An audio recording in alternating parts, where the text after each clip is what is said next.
사도는 그리스도인들에게 고통의 본질을 설명해 주고 있습니다. 고통이라고 하는 주제는 신학적으로 또 철학적으로도 어렵고 힘든 주제에 관한 것입니다. 고통에 대한 해답을 찾기 위해 얼마나 많은 이들이 설명하고 논증하였는지 모릅니다. 그런데 놀랍게도 이때의 우리에게 사도의 증거를 통해서 고통의 본질이 무엇인지, 고통이 우리에게 어떻게 주어졌는지에 대해서 그 놀라운 해답을 제시해 주고 있습니다. 이 말씀이 우리의 인생에 또한 우리의 영혼에 길이 되고 해답이 될 수 있었으면 좋겠습니다. 베드로 사도는 그리스도인의 고난에 대해서 그 참된 의미를 설명하고 있습니다. 이제 그리스도인들이 겪는 고통은 형벌이 아니라 그 자리가 은혜의 자리가 되었음을 설명해 주고 있습니다. 너무도 기쁜 소식이었습니다. 우리가 괴롭게만 생각했던 우리 인생에 주어진 이 고통의 자리가 불행이 아니라 은혜의 자리로 바뀌어져야 하는 것임을 말씀해 주었던 것입니다. 이제 우리는 고통을 은혜로 바꿀 수 있는 그러한 하나님의 은총을 입은 자가 되었다라고 말씀해 주고 있습니다. 이 말씀은 베드로의 말년이 되어서야 증거되었습니다. 이 서신이 쓰여졌을 때가 베드로의 60대 이후 70년경에 쓰여졌기 때문에 베드로의 말년에 그의 영적인 상태에서 나온 놀라운 복음의 소식이 아니었나 생각이 됩니다. 주님의 말씀에 따르면 베드로는 젊었을 때에 이러한 영적인 상태가 아니었던 것처럼 보입니다. 주님은 이렇게 베드로에게 말했었지요. 요한복음 21장 18절 이하에 내가 진실로 진실로 내게 이르노니 젊어서는 내가 스스로 띠띠고 원하는 곳으로 다녔거니와 늙어서는 내 팔을 벌리리니 남이 내게 띠띠우고 원치 아니하는 곳으로 데려가리라. 이 말씀을 하심은 베드로가 어떠한 죽음으로 하나님께 영광을 돌릴 것을 가리키심이로라. 이 말씀이 예수님이 승천하시기 전에 베드로가 30대 때 비교적 젊었을 때에 주셨던 말씀입니다. 이때에는 베드로의 모습이 얼마나 자아의 의지가 강했던지요. 자기 의가 강하여 하나님을 향한 열심으로 주님의 뜻에조차 충돌하였던 것을 우리가 보지 않았나요? 그러했던 베드로가 이제 인생의 말년이 되어서 예수님이 말씀하셨던 것처럼 자기의 의지가 아니라 하나님의 뜻에 순복하여 고난을 은혜로 예수 그리스도와 만나는 자리로 바뀌어지는 그 복된 상태에서 나오는 은총을 증거하고 있습니다. 이것은 베드로의 변화된 영적 상태에서 나오는 고백과 같은 것입니다. 사람이 살아가는 인생의 환경은 별로 다르지 않은 것 같습니다. 수십 년을 살아도 우리가 만나는 사람, 우리가 살아가는 인생의 환경은 비슷비슷한 환경을 살아가지 않나요? 그러므로 변하는 것은 우리의 환경이 아니라 우리의 존재의 상태가 변하는 것이죠. 베드로가 살아갔던 그 구원 여정에 환경이 복됐던 것이 아니라 베드로는 말씀을 따라 믿음으로 나아갔을 때에 놀라운 영적인 상태로 바뀌어졌습니다. 주님은 이것을 예언하셨습니다. 주님의 예언은 예지가 아니라고 말씀을 드렸죠. 주님이 말씀하신 예언은 진정 하나님의 사랑, 하나님의 뜻을 알게 되었을 때에 마땅히 변화될 한 사람의 상태를 말씀하셨던 것이죠. 젊었을 때에는 베드로가 주님의 인격을 잘 알지 못했지만 그에게 주신 성령으로 인생의 여정을 걸어갈 때에 진정한 주님을 만나게 될 때에 당연히 변화될 베드로의 영적인 상태에 예언하셨던 것입니다. 베드로는 주님을 만났습니다. 그리고 하나님의 뜻을 아는 존재가 되었습니다. 그러므로 그는 주님이 당하신 고난을 이제 이해할 수 있게 되었습니다. 주님이 어떻게 고난을 당하신 것인지, 이 고난이 어떠한 의미인지를 알게 되어 그 고난에 기꺼이 참여하는 자가 되었던 것이죠. 그리고 그에게 맡겨주신 영혼들에게 이 놀라운 복된 소식을 증거하고 있습니다. 우리에게도 이 말씀이 복된 소식으로, 은혜의 말씀으로 주어졌으면 좋겠습니다. 오늘은 고통을 은혜로 바꾸는 그리스도인들의 존재 상태에 대해서 조금 더 깊이 있게 증거하도록 하겠습니다. 이 세상에 고통이 없는 존재가 있을까요? 고통이 없는 인생이 있을까요? 원수 마귀는 고통이 없는 인생이 있는 것처럼 사람들을 미혹합니다. 하나님을 믿는 사람들을 미혹하여 헛되고 과장된 곳으로 인도합니다. 고통이 없는 인생이 있을 것처럼 미혹하는 것이죠. 세상의 철인들 또한 고통이 없는 삶을 제시하는 것 같습니다. 그들은 고독한 삶의 주체가 되라고 말합니다. 고독한 삶의 주체가 되어지면 조금도 고통으로부터 멀어질 것이라고 제시하는 것 같습니다. 인생은 본래 고독한 것이다라고 말하는 것이죠. 그러므로 그 고독한 삶의 주체가 된다면 사람은 고통으로부터 자유하게 될 것이라고 제시하는 것 같습니다. 고통과 고독 중에 어떤 게 더 불행한 것일까요? 고통이 더 불행할까요? 고독이 더 불행한 삶일까요?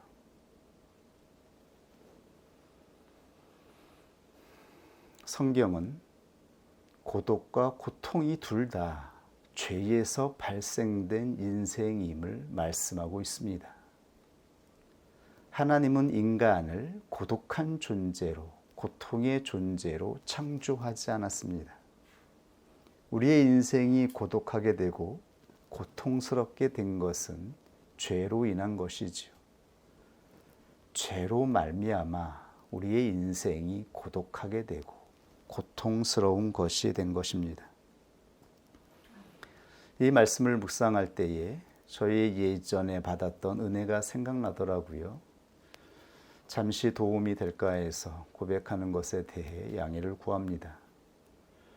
하나님이 저의 영혼을 구원하여 주셨을 때에 그때 저희의 존재의 상태가 고독했던 것 같습니다.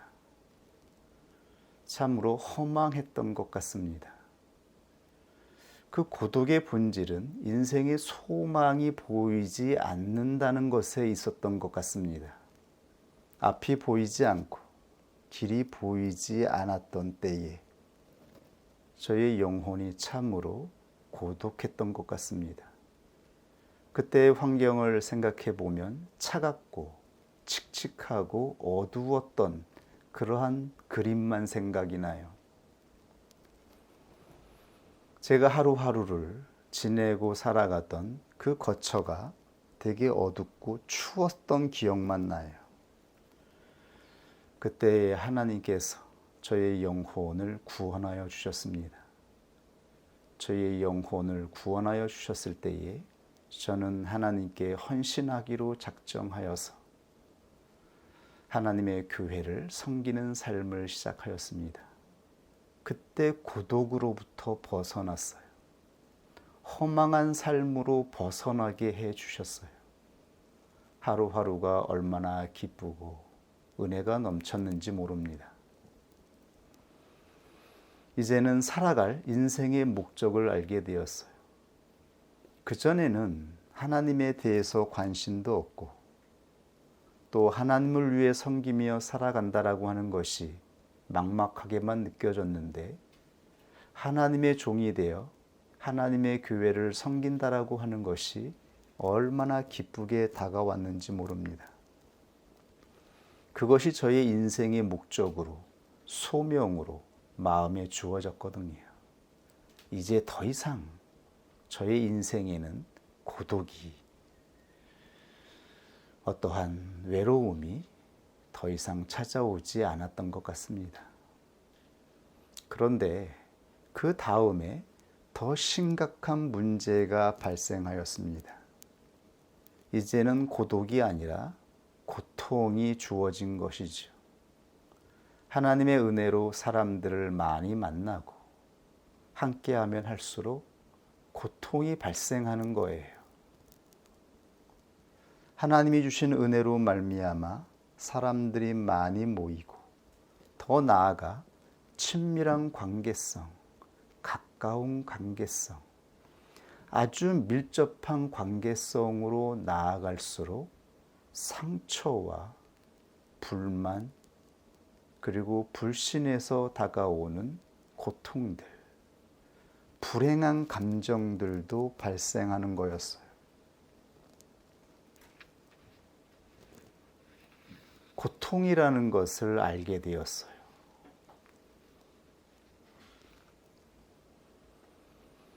그러나 하나님은 그때마다 그 고통의 자리를 벗어나서 다시 은혜의 자리로 옮겨주셨어요. 왜곡되고 삐뚤어져서 더 이상 희망이 없는 그 자리에서 하나님은 다시 소망을 주시고 다시 믿음을 주셔서 깨끗한 마음으로 시작하게 하셨죠. 우리 마음에 깃들었던 불행한 마음, 슬픈 마음, 고통 마음들이 씻어졌어요. 매 순간 그랬던 것 같아요. 고통이 발생할 때마다 하나님께서 다시 은혜의 자리로 바꾸어 주셨다라는 것을 분명히 알게 되었어요. 그렇지 않나요? 하나님은 우리의 고통의 자리를 은혜의 자리로 바꾸어 주셨습니다. 한두 번이 아니라 매 순간 그러했어요. 그러면서 깨닫게 되었습니다. 고통은 바로 자아가 만들어내는 실체였다라는 것을 알게 되었어요. 고통은 내 자아에서 발생하는 것이라는 것을 깨닫게 해주셨어요. 우리의 자아가 고통을 만들어내는 실체였던 것입니다.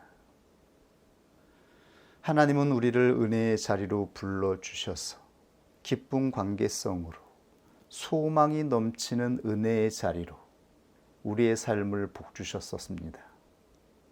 우리의 삶이 복되게 되었어요. 그럼에도 불구하고 거기에 또다시 고통이 발생했던 것은 바로 우리들의 자아에서 나왔던 것이죠. 죄로 타락한 우리의 자아에서 고통이 발생한 것입니다. 우리가 때때로 선한 의지를 내어서 좋은 마음으로 함께 열심을 낼 때에도 고통이 발생하지 않았었나요? 우리의 자아가 온전하지 않았던 것이죠. 고통은 불완전한 존재에서 발생하고 있었어요. 불완전함이 죄는 아니지만 불완전함에서 죄가 틈탈 수 있는 여지가 있는 것입니다. 아담과 하와도 아직 완전하게 완성된 인격이 아니었어요. 깨끗했지만 불완전했습니다. 그때 원수 마귀가 아담과 하와를 미혹하여 죄가 틈타게 했던 것이죠. 그 죄로 말미암아 그들에게 주어졌던 평안이 깨지고 고통이 발생하였죠. 인생 자체가 고통이 되었습니다. 하나님은 그러한 인생을 구원하여 주시기 위해서 예수 그리스도를 이 땅에 보내어 주신 것입니다.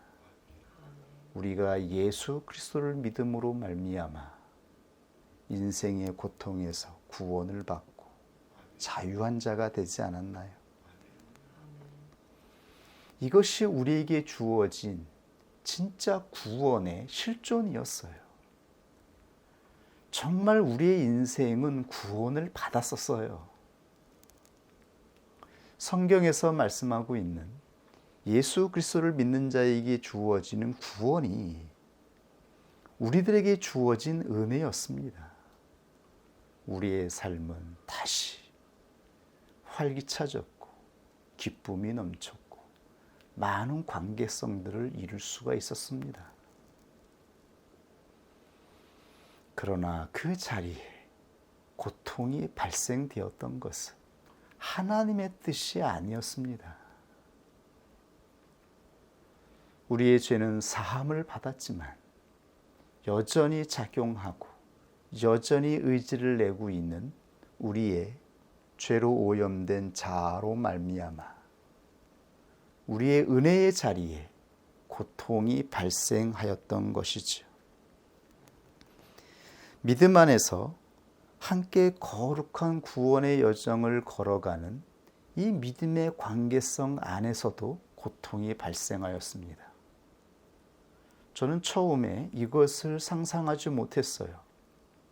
우리가 서로 하나의 말씀으로 진리의 말씀을 신뢰하고 하나님이 주신 구원 얻는 믿음으로 함께 인생을 살아간다면 거기에는 불화나 고통이 없을 것이라고 상상하였거든요. 그러나 고통은 그것은 우리 자신의 것이었어요. 피할 수가 없는 것이었음을 알게 되었습니다. 우리 자신이 만들어내는 것이었어요.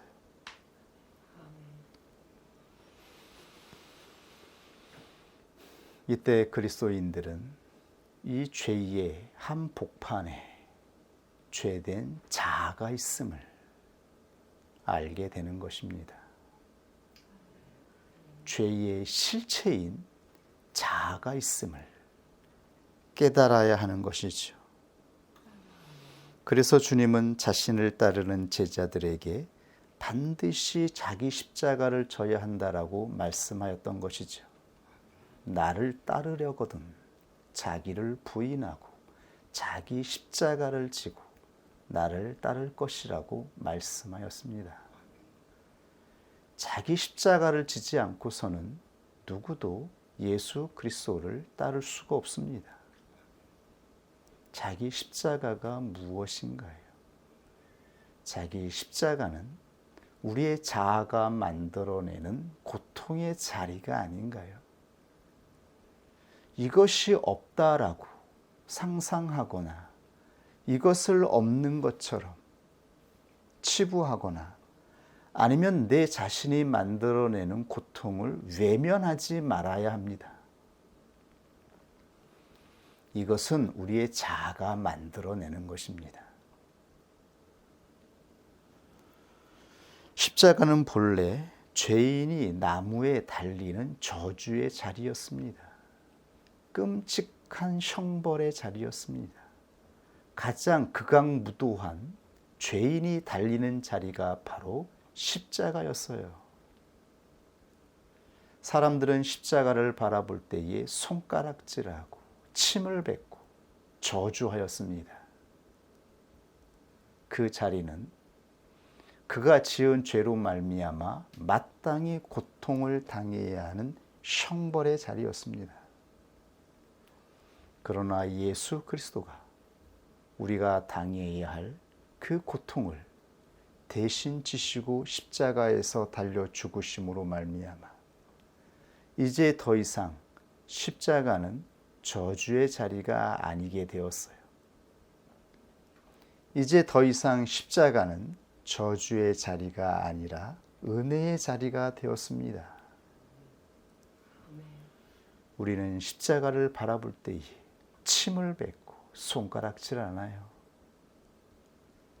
그곳에 달리신 예수 그리스도의 사랑을 생각하지 않나요? 하나님이 우리에게 주신 은혜를 생각하지 않나요? 십자가의 자리는 이제 저주의 자리가 아니라 은혜의 자리가 되었습니다. 그러므로 예수님은 자신을 따르는 제자들에게 너희도 자기 십자가를 지라고 말씀하십니다. 이제 우리가 짊어지는 십자가는 저주나 형벌이 아니기 때문입니다. 이제 우리에게 찾아오는 고통은 죄의 대가로 말미암아 당하는 것이 아니라 하나님의 은혜를 나타낼 수 있는 복된 자리가 되었기 때문입니다. 내 자아에서 나오는 고통, 이것을 대신 짊어주신 이 죄값을 치루신 예수 그리스도의 은혜를 생각하며 마땅히 우리가 짊어져야 한다라고 말씀하십니다. 뿐만 아니라 타인에게서 나타나는 그 고통을 또한 짊어지라고 말씀하십니다. 그래서 그에게 다가온 고통을 저주나 형벌이 아니라 은혜의 자리로 바꾸라고 말씀하시는 것이죠. 이제 더 이상 죄 때문에 고통을 당하는 자가 아니라 의를 위하여 고통을 당하는 자가 되라고 말씀하십니다. 더 이상 십자가를 형벌이나 저주의 자리가 아니라 은혜의 자리로 만드는 자가 되어야 된다라고 말씀하고 있는 것이죠. 그리스도인은 혼자 살아가는 존재로 부름을 받지 않았습니다. 그리스도인은 고독한 존재로 부름을 받지 않았어요. 그리스도인은 원수된 두 사람이 하나로 화목되는 교회로 부름을 받았습니다. 교회는 상처와 아픔으로 갈라졌던 사람들이 하나로 연합하는 인격 교회입니다. 함께 살아가는 곳입니다. 함께 각자의 짐을 질 뿐만 아니라 서로의 짐을 나눠지는 곳입니다. 우리는 같이 살아가는 자로, 하나의 식구로 연합하는 자로 부름을 받았어요. 여기에 참 기쁨과 하나님이 주시는 은혜의 실존이 있기 때문입니다. 이것이 그리스도인들이 교회로 부름을 받은 자리임을 알아야 하는 것이죠. 우리가 어른이 되고 부모가 되어서야, 그리고 어떠한 공동체를 책임지는 지도자가 되었을 때야 비로소 깨닫게 되어집니다. 우리가 어렸을 적에, 청소년기에, 때로는 이른 청년기에 우리가 누릴 수 있었던 그 평안과 안전함은 누군가의 희생과 섬김으로 말미암아 대신 되었던 평안의 자리였다라고 하는 것을요. 이 인생의 평안은 그냥 주어지는 게 아니었다라고 하는 것을요. 이 인생을 안전하게 살아가는 것은 거저 주어지는 것이 아니었다라고 하는 것을요. 왜냐하면 원수 마귀가 이 세계를 지배하고 있거든요. 한번 타락한 자들, 죄로 말미암아 부패되어지고 인격이 삐뚤어지고 온갖 더러운 것들로 가득 찬 자들이 난무하는 이 세상에서 우리가 평안을 이루고 안전한 삶을 이룬다라고 하는 것은 그냥 되는 것이 아니라고 하는 것을 알게 되는 것이죠. 얼마나 많은 노력과 희생과 수고가 있어야 우리가 살아가는 삶이 안전해진다라고 하는 것을 알게 되었던 것이죠. 더 나아가 우리가 교회로 부름을 받아 누렸던 그 은혜의 순간들, 그 은혜의 경험들도 그냥 주어진 것이 아니라는 것입니다. 우리가 교회에서 받았던 그 은혜들은 그냥 주어진 것이 아니라 예수 그리스도가 십자가의 구속으로 말미암아 고통을 은혜로 바꾸어 준 자리였습니다. 그 은혜를 받은 자들이 지키고 보존한 자리였습니다. 하나님의 은혜를 받은 자들이 감당하는 자리였던 것입니다. 이 세상에 그냥 주어지는 평안이나 그냥 주어지는 안전은 없었던 것이죠. 우리의 인생에서 경험하는 이 고통은 없어지지 않아요. 고통은 우리가 짊어지고 가는 것입니다. 그러나 이 고통이 죄로 인해 더럽고 추악한 것이 아니라 주님의 은혜로 나타나게 하기 위해서는 어떻게 해야 할까요? 우리는 그리스도인으로서 어떻게 고통을 지고 가야 할까요? 먼저 우리가 그리스도인으로 당하는 고통을 싫어하거나 외면하지 말아야 하지 않을까요? 쉽지 않다라고 하는 것을 알고 있습니다. 우리가 오랫동안 연단되고 훈련받았어도 내 영혼 안에서 발생하는 이 고통을 가볍게 받아들이는 것이 쉽지 않다라고 하는 것을 알고 있습니다. 저 역시 지금도 적응이 되지 않아요. 저의 이 불완전한 존재의 여지로 말미암아 사단이 역사하여 어떤 고통의 문제가 발생하였을 때에 피하고 싶어요. 외면하고 싶어요. 정면으로 바라보는 것이 쉽지 않습니다.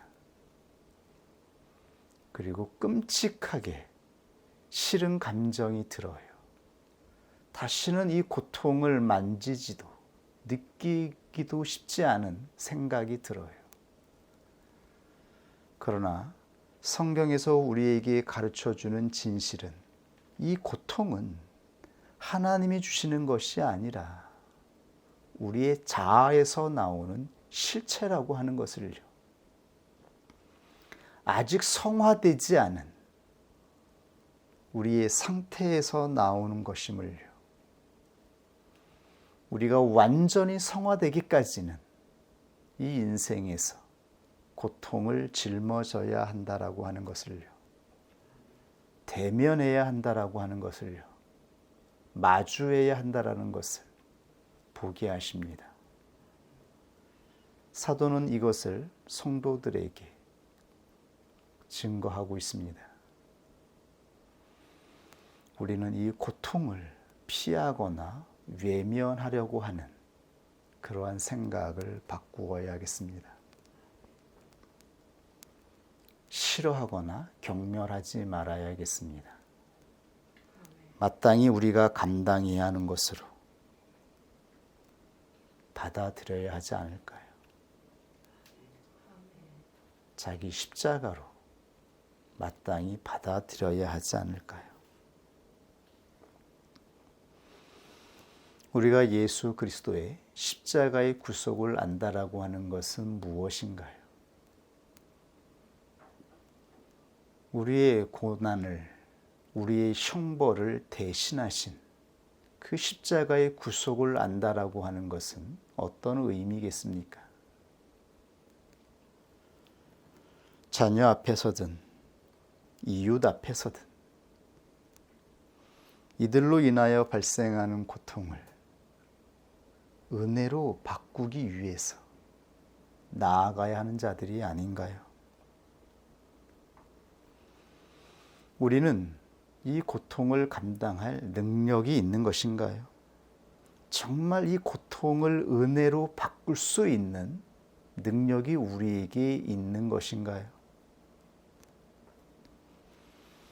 사도는 그리스도인들에게 이 능력이 있다라고 말씀하고 있는 것입니다.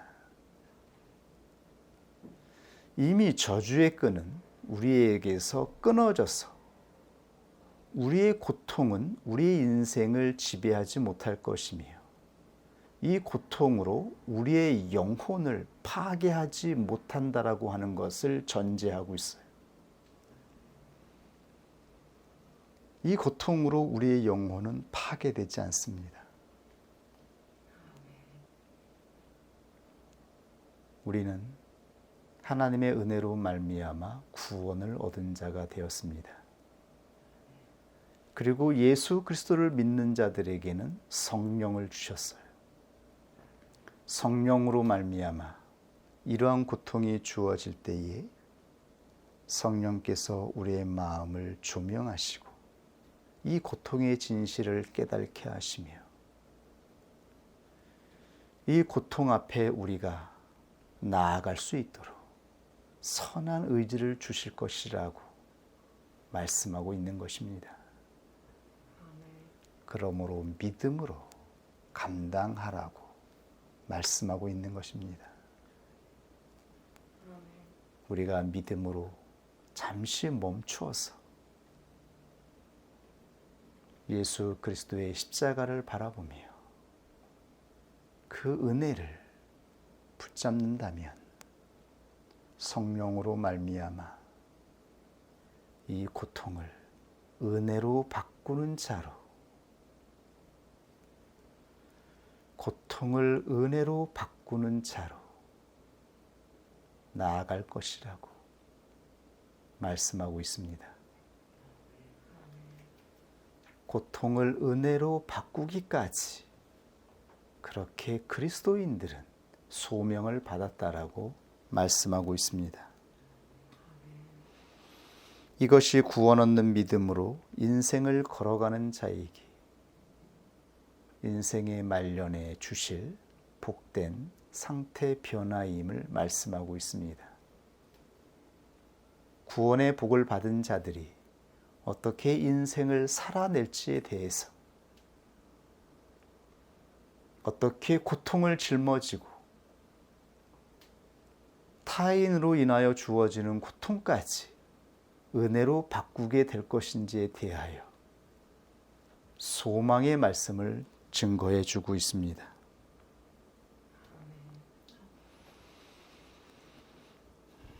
사도 바울도 이렇게 증거하였습니다. 고린도후서 5장 15절 이하의 말씀입니다. 저가 모든 사람을 대신하여 죽으심은 산 자들로 하여금 다시는 자기 자신을 위하여 살지 않고, 여기서 자기 자신은 오늘 말씀 주제와 연관하여 적용하면 고통의 주체인 자아를 위해 살지 않고 라는 뜻이 아니겠는지요. 고통의 주체인 자아를 위해 살지 않고 오직 저희를 대신하여 죽었다가 다시 사신 자, 즉 우리 인생의 고통을 짊어지신 예수 그리스도이시죠. 예수 그리스도를 위하여 살게 하려 함이니라. 그러므로 우리가 이제부터는 아무 사람도 육체대로 알지 아니하노라. 고통의 실체인 자아로 바라보지 아니한다라는 것이죠. 고통으로 바라보지 않는다라고 하는 것이죠. 내가 싫어하고 경멸하는 대상으로 바라보지 않는다라는 것이 아닌가요? 비록 우리가 그리스도도 육체대로 알았으나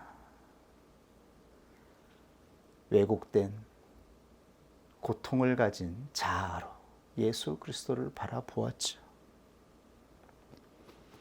그러나 이전 것은 지나갔으니 보라 새 것이 되었도다. 그런즉 누구든지 그리스도 안에 있으면 새로운 피조물이라. 새로운 피조물이 무엇인가요? 고통을 은혜로 바꾸는 자가 아닌가요? 예수 그리스도가 이 땅에 오셔서 고통을 은혜로 바꾸신 것처럼 저주와 형벌의 자리인 십자가를 은혜의 자리로 교환하신 것처럼 우리도 새로운 피조물이 되었다라고 말씀하십니다.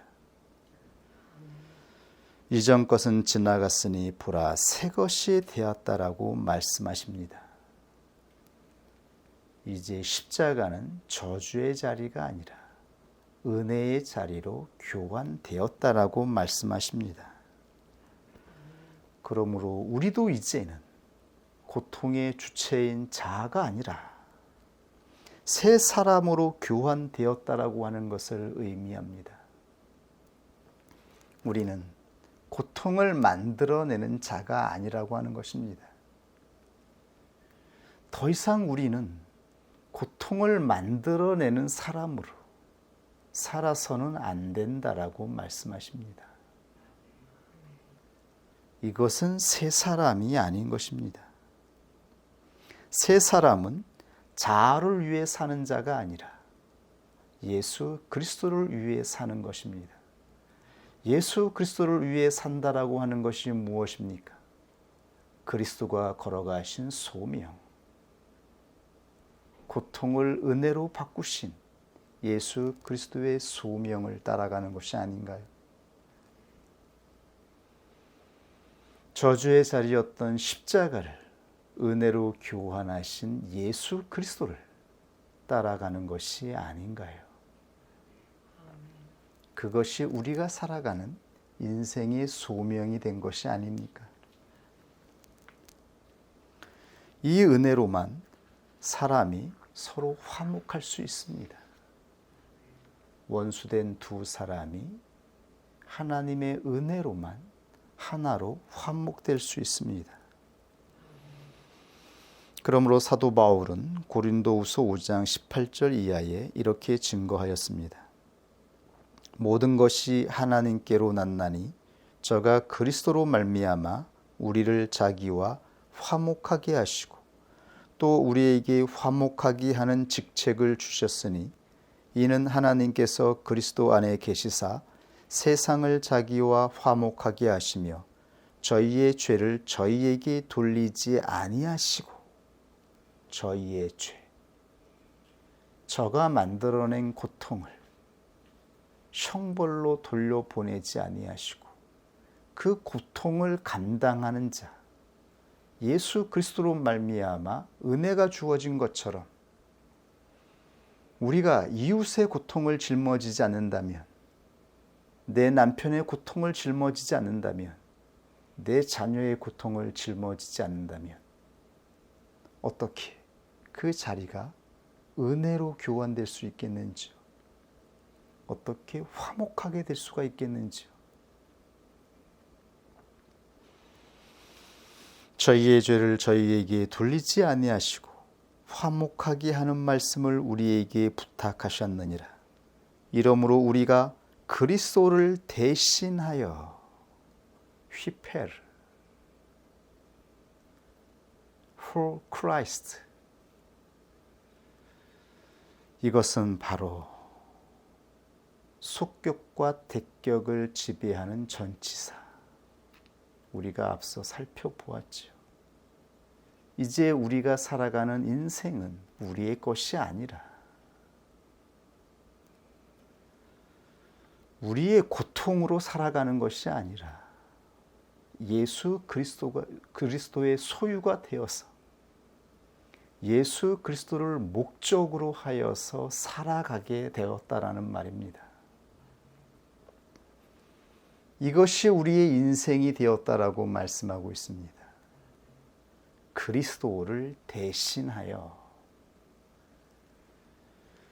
그리스도가 이루신 화목을 대신하여 이 화목을 이루는 자로 부름을 받았다라고 말씀하고 있습니다.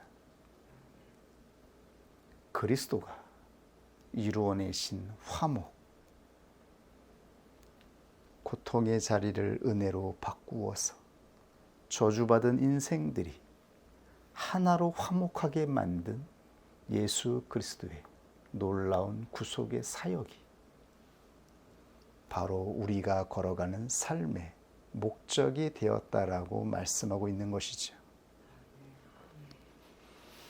그러므로 우리는 사신이 되어 하나님이 우리로 너희를 권면하시는 것 같이 그리스도를 대신하여 휘폐를 강구하노니 너희는 하나님과 화목하라. 하나님과 화목하는 것이 무엇인가요?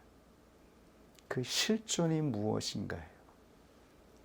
고통을 은혜로 바꾸는 자가 되어야 하는 것이 아닌가요? 화목을 만드는 인생이 하나님과 화목하는 실존이 되지 않겠는가요? 하나님이 죄를 알지도 못하신 자로 우리를 대신하여 죄를 삼으신 것은 우리로 하여금 저의 안에서, 즉 예수 그리스도 안에서 하나님의 의가 되게 하려 하심이니라. 하나님의 의는 우리가 생각하는 것처럼 피도 눈물도 없는 정의가 아니었던 거예요.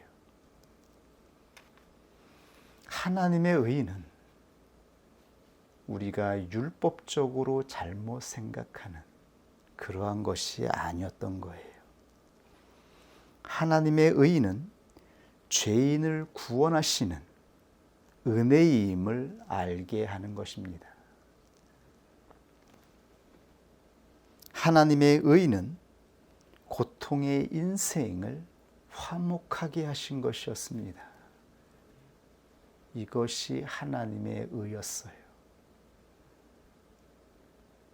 고통을 짊어지고 살아가야 하는 이 저주의 인생을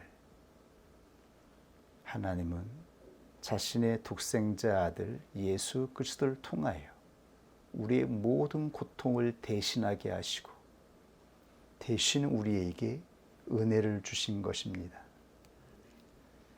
우리는 값없이 받았지만 이 값을 치른 그 가치는 우리가 상상할 수도 없는 희생이며 빚인 것입니다. 그리스도가 처참한 고통을 당하셨습니다. 이루 말할 수 없는 수치를 당하셨습니다. 이루 말할 수 없는 부끄러움을 당하셨습니다. 억울함을 당하셨습니다. 그 값을 치르고 우리의 영혼을 구원하여 주셔서 우리가 은혜를 누리는 자가 되었습니다. 이것이 복음의 복된 소식입니다. 우리는 이제 온전히 깨닫게 되었습니다. 하나님은 우리에게 고통을 주시기 위해 부르시지 않았다라고 하는 것을요.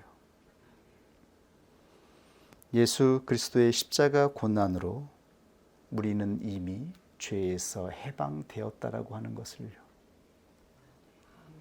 우리의 고통은 이미 예수 그리스도가 짊어지셨다라고 하는 것을요. 이제 우리가 당하는 고난과 고통은 불행과 저주가 아니라 아름답고 영광스러운 것으로 교환되었습니다. 이것이 베드로 사도가 바라보았던 소망이었습니다. 성도들에게 기대하였던 소망이었습니다. 그리스도가 고통과 저주의 자리를 은혜로 교환하신 것처럼 우리는 인생의 고통을 은혜로 대신하는 자로 부름을 받았습니다.